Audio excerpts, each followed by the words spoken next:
am I pining for a day that like just might not be around anymore? Like with some people it can, like with Christian Cage, like he can get true, real heel heat, even amongst an audience that, appreciates the heel heat and the heel character that he's playing. Like he's able to kind of like, boom, like cut that. And like, all right, I'm trying to be hated. So I'm not going to do anything that people, may like. And I'm not trying to compare, Okada to Christian Cage, but it can be done in 2024. Maybe I'm just, maybe it's just, maybe in my head, it's just more possible than it actually is for some of these guys.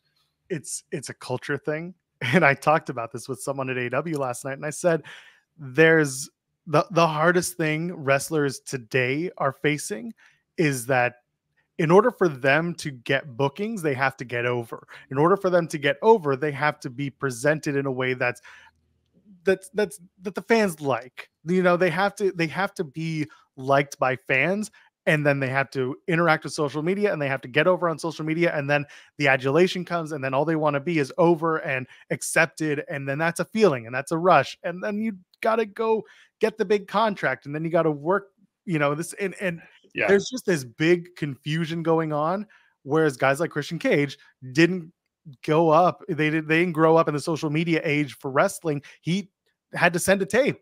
Ron Hutchinson was like, let me send a tape to whoever at WWF and get you a tryout. You'll work Hamilton this weekend and maybe you'll get a deal. They didn't have to deal with that. And now I think there's a new crop of wrestlers, or at least it's been for the last 10, 15 years, where it's been largely social media getting themselves over. And it's not a bad thing. It's just the way that the system has evolved, that they get booked based on their reaction and based on their engagement and based on their followings. And that kind of messes things up.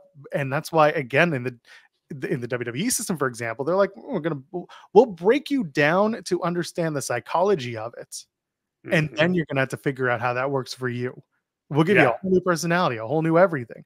And again, that's just like the weird part about watching wrestling today, is that if everybody's over, nobody's over, but everyone has to get over in order to move on to the next step. Well, and then there's this idea of over too, where it's like, okay, R-Truth is over. I mean, is he? I don't know. He gets certain type. He is. He gets a certain type of. He's a certain type of over, but he's not over like, oh man, we got to put this guy in the main event of WrestleMania over. He's got a Miro Rusev Day back in the day. Like that was a thing, and it clicked, but it wasn't something that like moved the needle for him. It did for a little while, but not where you had to go, oh my God, we got to put Rusev in the main events. And like, sorry, shameless plug. We did an interview with Fuego del Sol, and this was fairly recently. And we talked about what it is to be over. And he talked to us very honestly about conversations he's had with Cody Rhodes. And Cody is very much this guy who pines over what is over. Mm-hmm. And he said, guys like Chris Jericho, love him or hate him for online, offline activity. And I understand it completely.